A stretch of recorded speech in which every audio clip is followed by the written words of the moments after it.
about what you are doing now. Um, you're consulting for junior players looking to play at that next level. What does that process look like now? I mean, we are in a athletic environment for universities where kids are getting recruited younger, and it matters more and more. All right, welcome back to the Player Pursuits podcast. My name is Alex Shattuck. I am your host, and today we have a really special guest, Mike Burcin. He's been around player development and college golf for a long time. I think we can imagine he's sort of seen it all. So welcome to the show, Mike.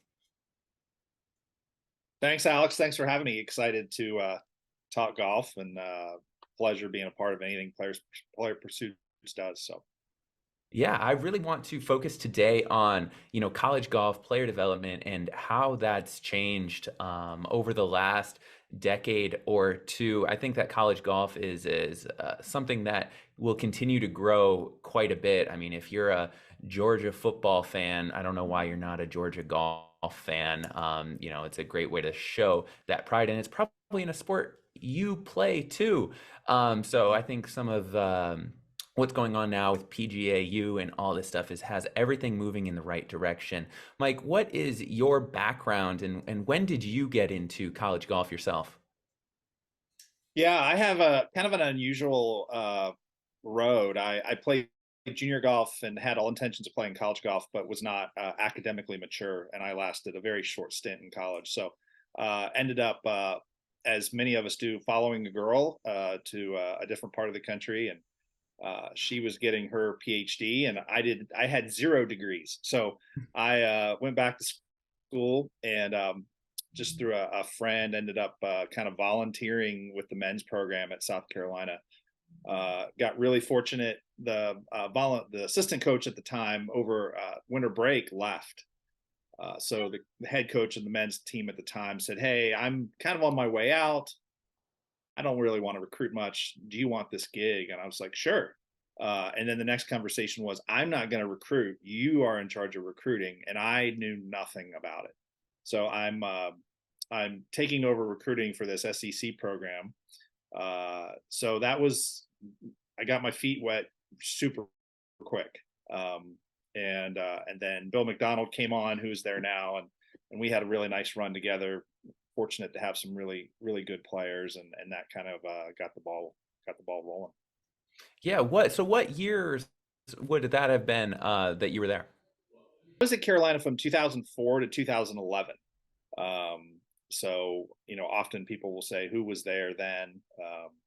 The Bryan brothers were there. Wesley, who's won on tour, Mark Anderson, Mark Silvers, those guys have all been out there.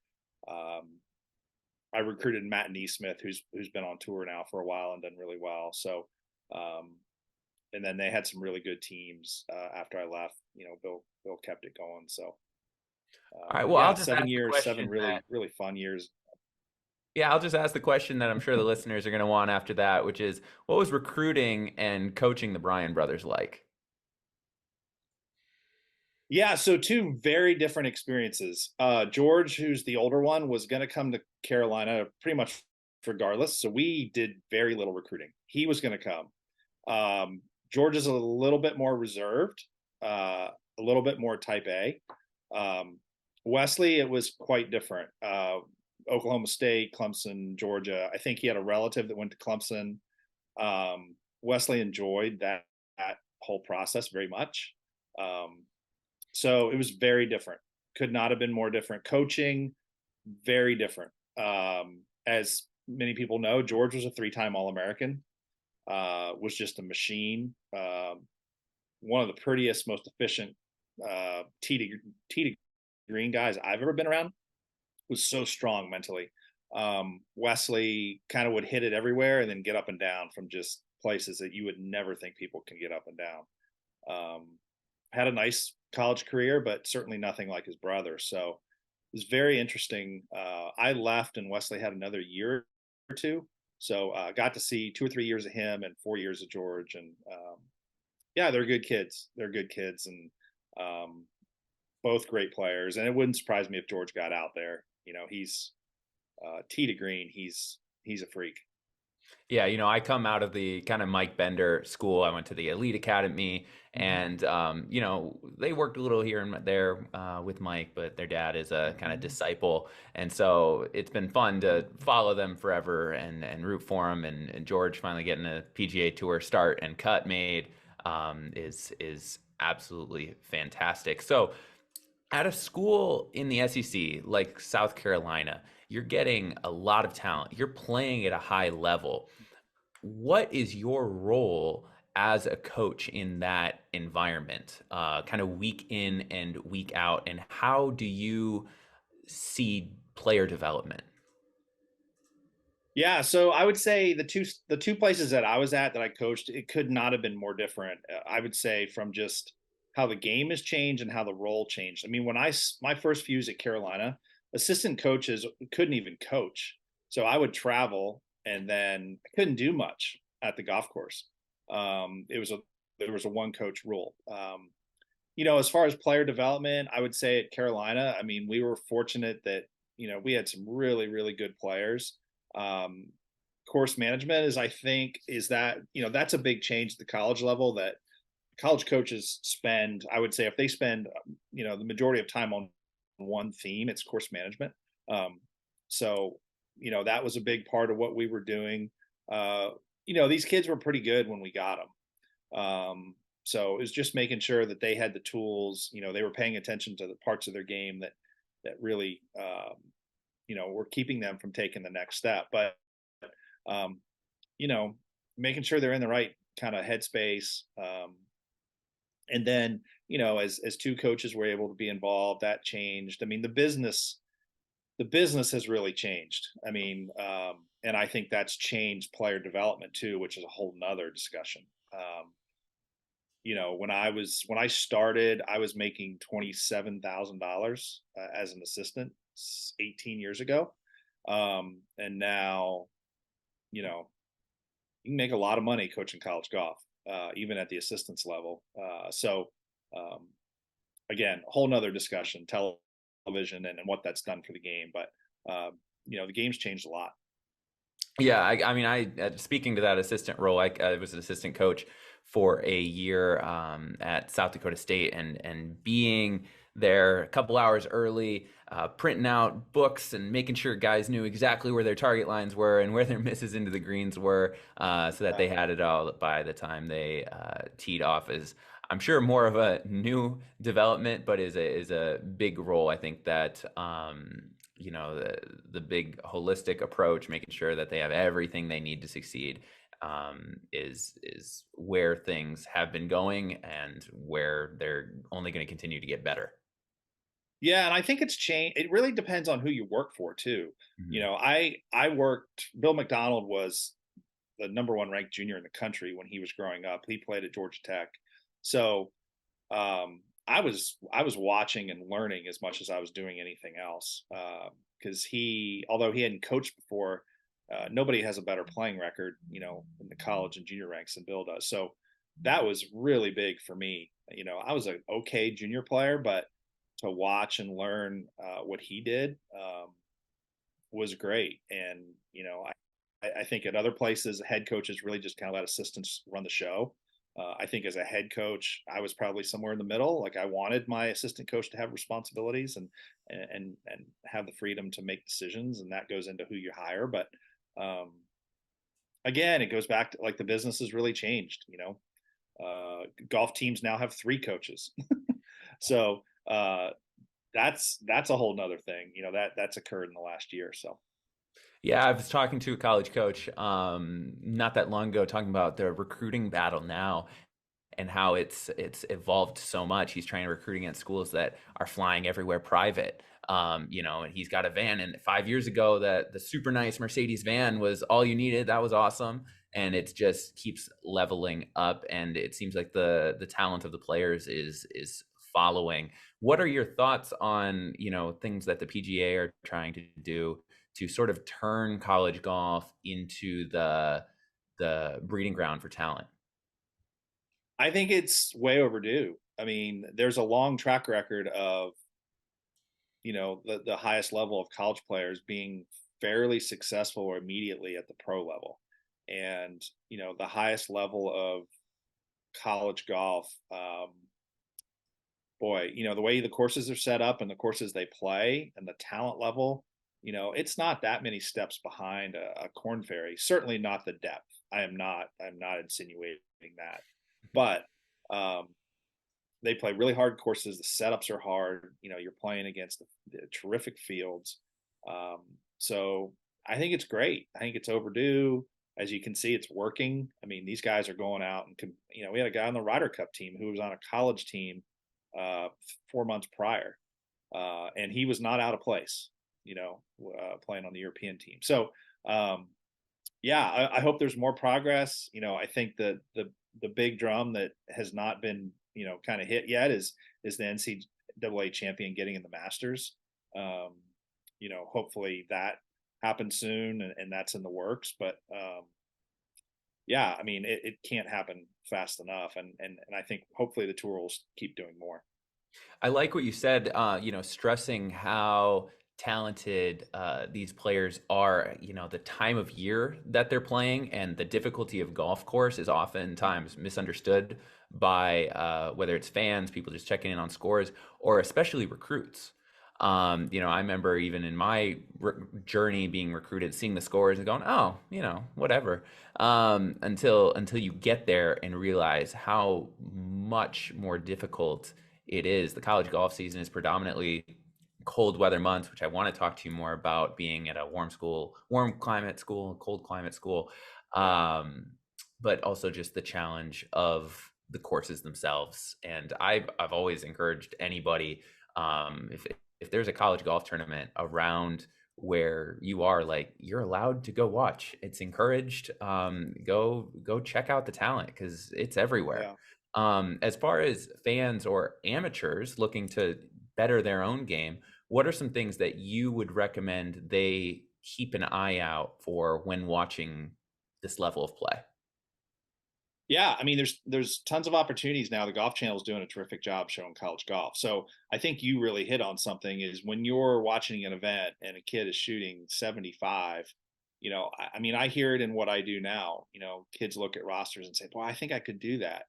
And you have to remind people, listen, 75 from 7,300 yards in mid-October when it's 55 degrees. Is quite different than maybe somebody's 71 in July from 6,600 yards. What I tell people, it's like a high school basketball player getting to the college level, and the court is 10 feet longer. Everybody is 8.5 feet tall, and the basket's higher, and this ball is a ball we've never played with before. It's not the same game. We're still hitting shots. There's still 18 holes, but it does not look like junior golf. So, and that it is way different.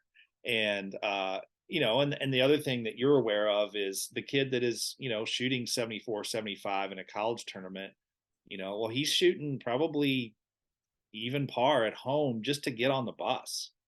The guys that are your top players on a college roster, they're shooting 10 under par at home in a 3-round qualifier, if not more.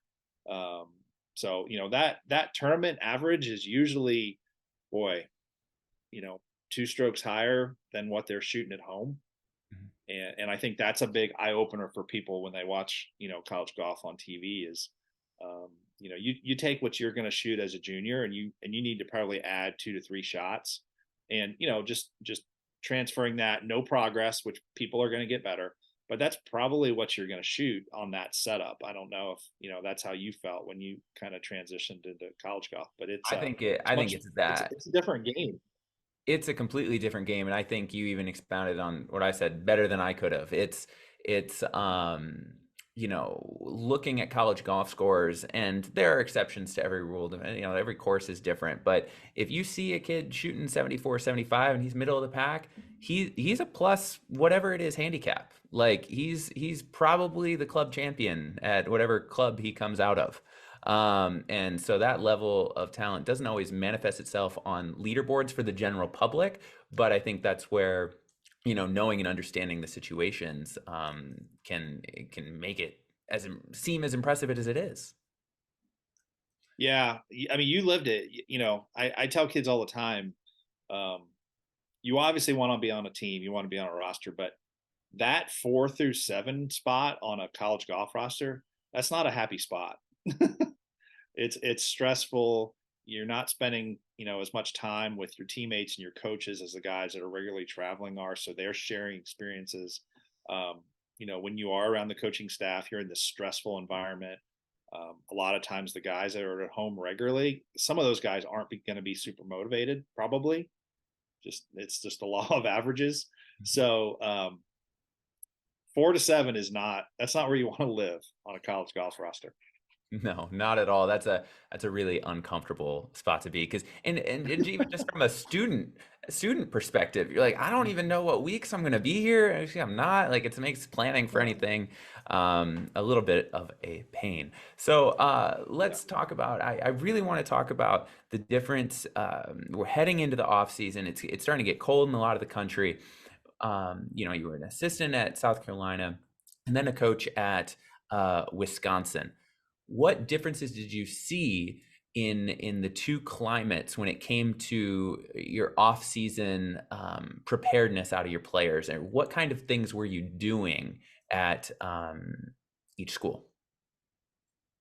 yeah. I think what we tried to do was very similar. I think what how effective I was able to be was what's different. Not much goes on November, December anywhere.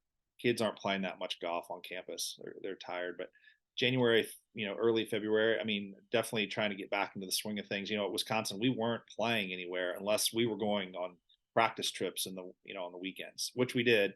But, when we're home, it's a lot of wedge work. It's a lot of distance control stuff. It's a lot of short game indoors, which is great. We had a beautiful building, but you can't replicate it. So, when we got to tournament time, one of our first events when I was at Wisconsin was the Big Ten match play. And I actually thought, it was a good learning opportunity because my charge that week was, listen, let's not give shots away. Let's make them play. And essentially what I was saying was, we've just got to stay in holes, right? We've got to just try to build some momentum, keep the ball in front of us, which turns into in a match play situation, just forcing your opponent to hit shots. Um, that theory, that mindset, I think is more difficult when you're counting them all. And I think you see that with northern schools, college teams that come out of the fall. Let's just talk Big Ten because that's where I was. If you're not ranked inside the top 40 coming out of the fall, the spring is going to be very difficult because it's just the way it is. You're probably going to have a week or two where you're not going to play well, or it's going to be a struggle because you're going to go south in February and early March against Southern teams. So um, that made that was challenging. So again, I think the expectations are similar, but what you can do with the constraints of the weather and what your expectations um, are very, very different. And coaches tried to go about it different ways. There was a coach at one point that just tried to play a bunch of match play until early April.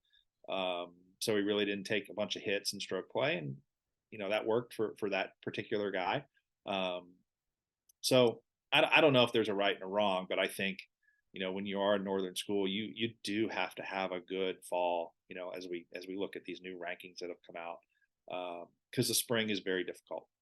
Yeah, I think that, there's a lot of people maybe listening that don't even really know the college golf season is a long one.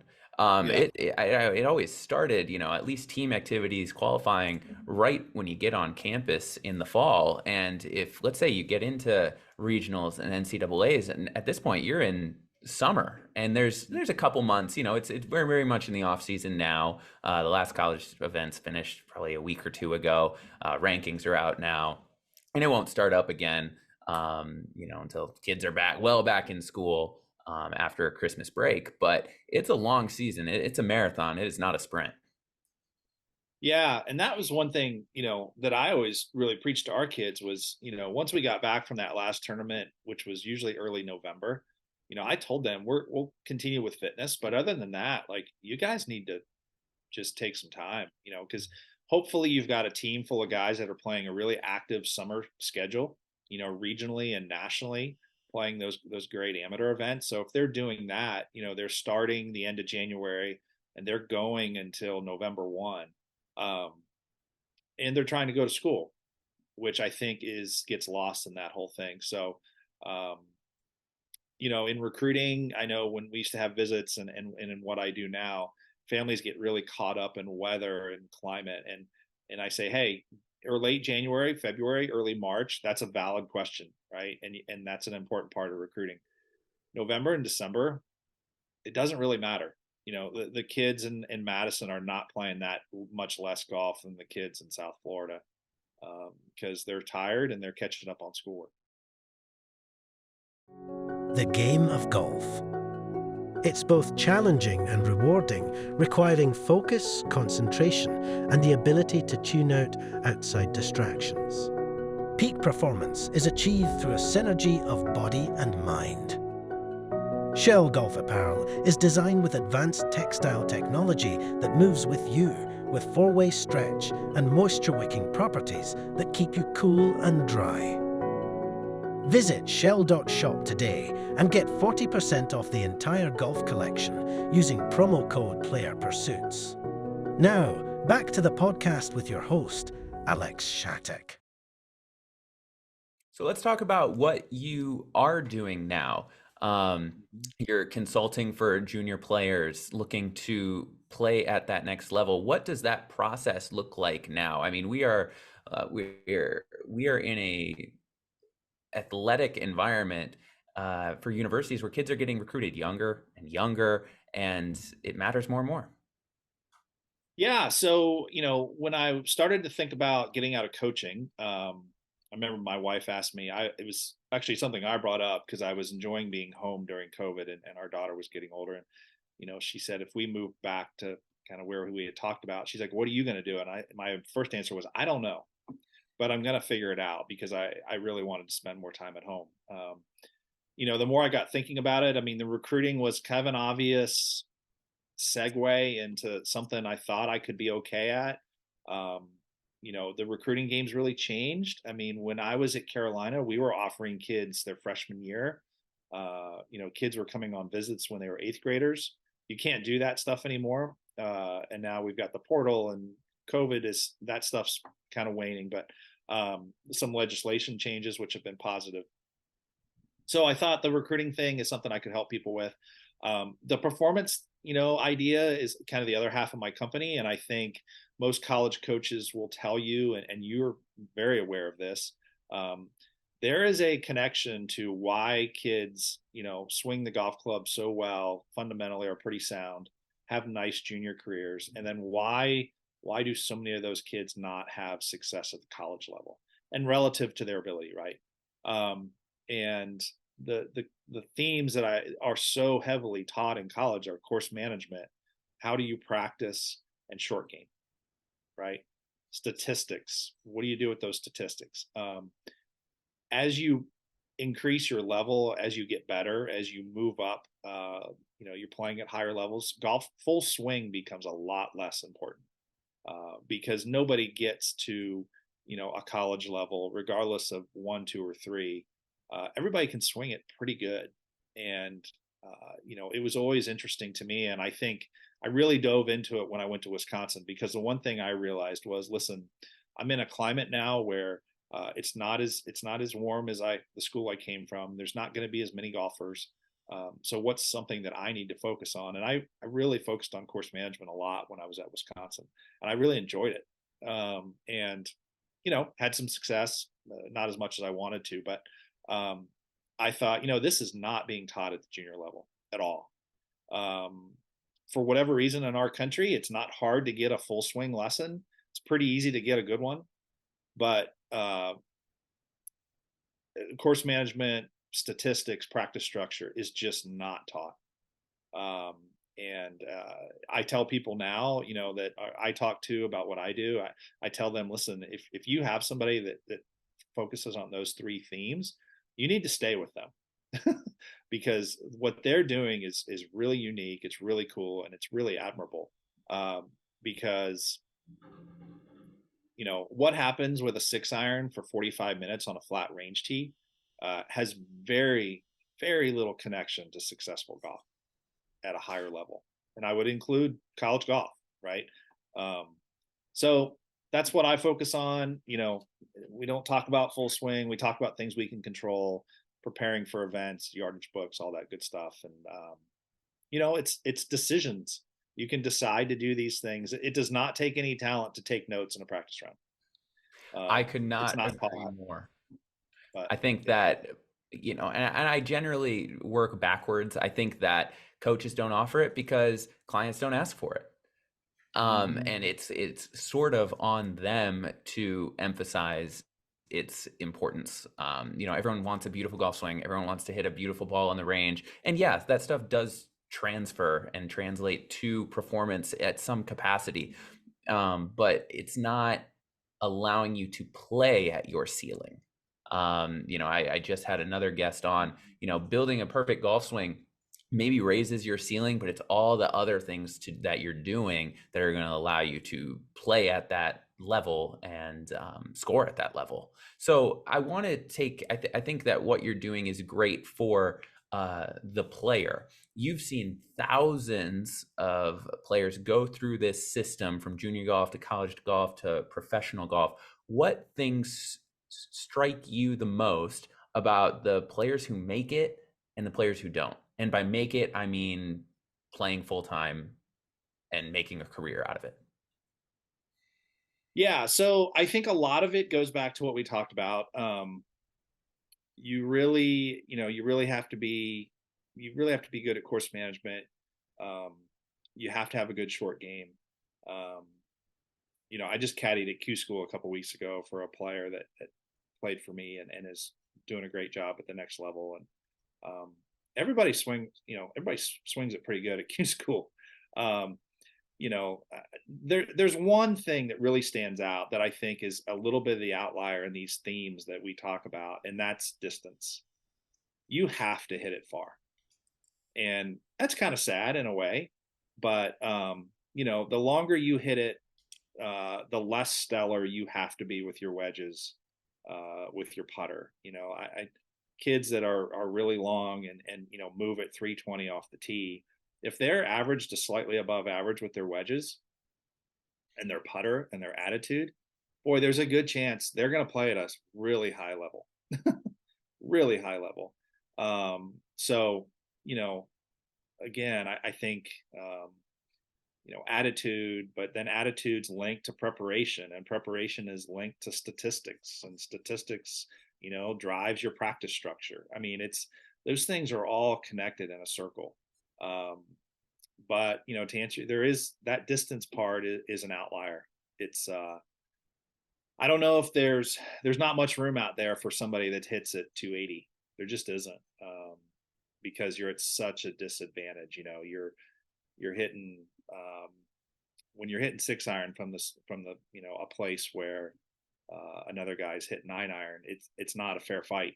It's not a fair fight. You may win occasionally, but boy, it's gonna make for a long day. I had an instructor once tell me that at the highest level, ball striking is just the price of admission. It's the prerequisite. And I think distance is more and more, maybe more and more, but more than anything, we're just realizing how important it is to that conversation. And then after that, it's your course management, it's your short game, it's your ability to stay at whatever level it is that you play your best. Yeah. For some players, you don't even have to hit it that straight. No. You don't even have to hit it that straight. I mean, you really don't.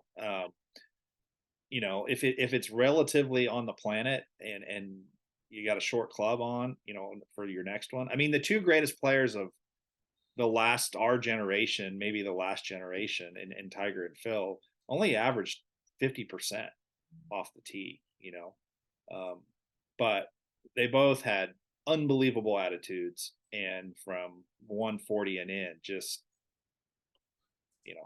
two of the greatest. So, within reason, as long as it's in the fairway or a decent spot in the rough, long is really important. Yeah, I'd say long is very important. And I also, I something you said there made me rethink of something because I've been fortunate enough to caddy a little bit on the LPGA tour. I've caddied on the PGA tour a little bit, and then just seeing high level juniors now starting to make strides in their career, um, attitude, and that attitude can almost border on cockiness. But I Yeah. noticed that the best players have a lot of swagger, and Mm. whether it's the chicken or the egg, do they have that level of cockiness because they're a good player, or are they because a good player because they have that level of cockiness? I don't think it matters, but it's something I noticed. So I tell my guys to fake it till they make it. Yeah. Yeah, and the most confident guys are usually the best players, and the best players are the most prepared. So, what I tell my kids and my families, show me a kid that's got a really bad attitude and is immature, and I would almost bet that that kid is not prepared in some form, right? Whether it's the golf course, whether it's how they warm up before a round, whether it's they threw the cars in the truck after the practice round, they didn't do any putting work. Um, show me an ill-tempered player, and I'll show you a very unprepared player. So preparation breeds confidence. It breeds clarity. It breeds belief in oneself. I think the most important thing is it breeds acceptance. Preparation increases your chances for success, but it doesn't guarantee anything. But I think if you can wrap your brain around, I did everything I can, everything I could. I can put my head on the pillow tonight. Um, I couldn't have done anything else. I think that leads to acceptance. Yeah, I mean, if you go out and you struggle towards the end of a round, you don't have the finish that you want, but you did everything about it, you're going to be able to move forward in a way that is more productive than the player who's now second guessing their decisions, now second guessing the way that they prepared. Yeah. And that matters moving forward. It's like, like I said with the season, it's a marathon, not a sprint. It's the same thing with a golf career. And Yeah, and I would challenge everybody that listens, and I ask families this a lot. If you're thinking about hiring a mental coach, or you're thinking about really diving into the mental side of golf, I think that's really important to be aware and to try to improve.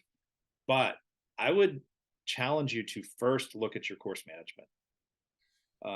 If you're really poor at course management, making bad decisions, you have no chance of being good with the mental side. So, I tell families that now. I'm all for. There's some awesome guys that do some great work. Uh, the Vision 54, Pia and Lynn, and Doc Rotella and Dr. Mo, but they can't help you if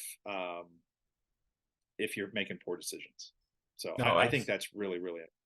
So, just as far as an actionable step for listeners, whether it's a junior, whether it's a 15 handicap, just looking to get to single digits, when we talk about this course management, what actionable steps are we suggesting that they do? Yeah, I think off the tee and into greens, picking a line, picking a club, and picking a shot that creates the least amount of stress as possible. Right. I think in summary, I mean, what I tell junior golfers at the junior golf level, there's going to be very, very few holes that are over 420. Okay. So, for example, if we have a dogleg right, and the corner is at 250 and the hole is 400 yards long, right? If you hit your 3-wood 245 to 255, okay, um, in general, right? There are exceptions, but in general, it is not a driver hole, right? We're bringing in stress. Now, if there's no trees at the corner, if it's downwind, if we're in a playoff, if we're down by one, there are situations where the driver is the play, but that's just a snapshot of, we've got to hit shots that create low levels of stress.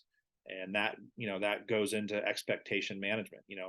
The average tour player from 100 yards hits their shot to 16 feet. So, that's where our target should be. If the flag's on the left, the target should be 16 feet right of the hole.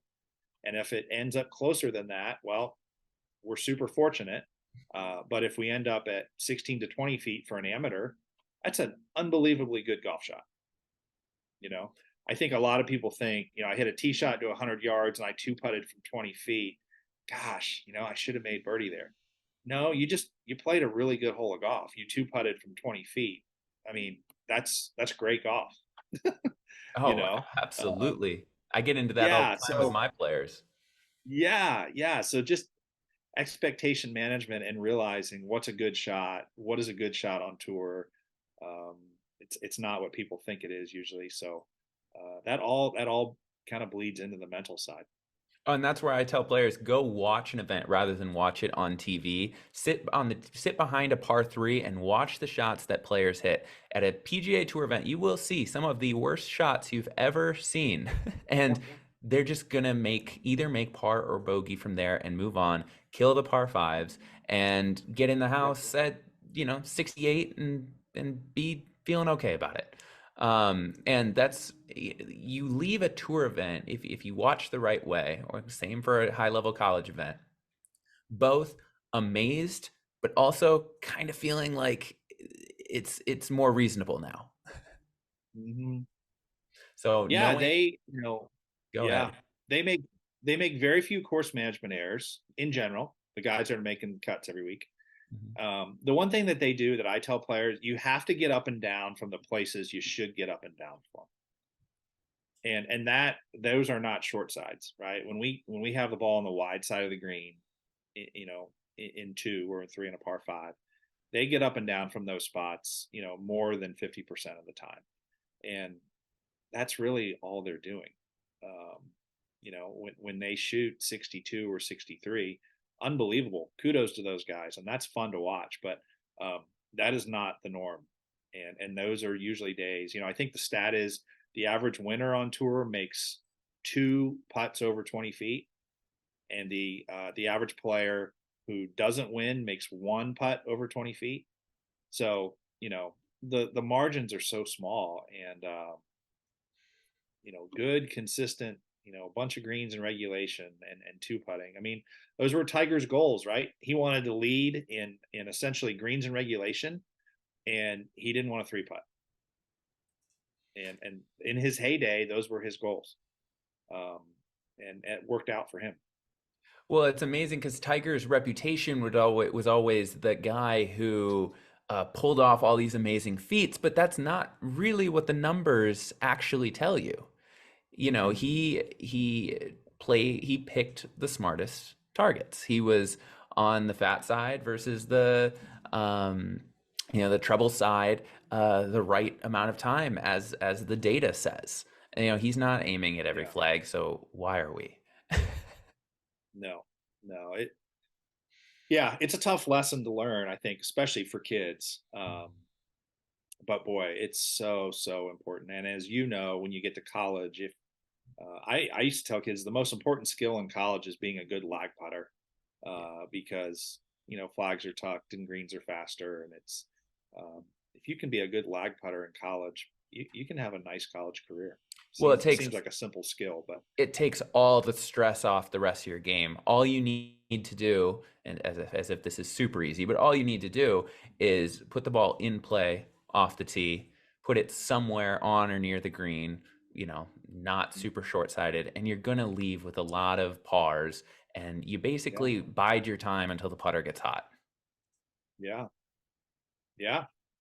Yeah, I mean, relative to level, I mean, in college, if you can average 71 and win, and I know it's hard to win, but 71 or better and win, and appropriate good play in good fields relative to the level you're at, you can be an All-American. um, it's a lot harder than it sounds, but that's really, what those players are doing. Um, it's seems simple, but hard lessons. Yeah, I I come from that world. I love college golf. I'm constantly on spikemark.com. We'll plug them for being the new scoring and ranking system for the NCAA. Finally, we're kind of off of GolfStat over at Spikemark. Everyone should go check it out and pick a team, root for them, follow them. They'd love it, and it's fun too. It's as fun as any other sport, I think. It is. And go out and watch an event. Mike, it has been great to have you on. I think, my goal for today was to have something for, high level juniors looking to take that next step, and something for the club member to learn from and be able to implement into their own game. I want you to have the chance to kind of plug your business. So if anyone wants more details or a more personalized approach, they can reach out to you. Yeah. Probably more active on Instagram, just Underpar Consulting, and then underparconsulting.com is the website. Kind of a mix of kind of performance coaching and recruiting guidance. Located in Charleston, South Carolina, but work with players kind of scattered all over the country, and happy to help anybody that needs some help. All right. Thank you so much, Mike. This was the Player Pursuits podcast. Until next time.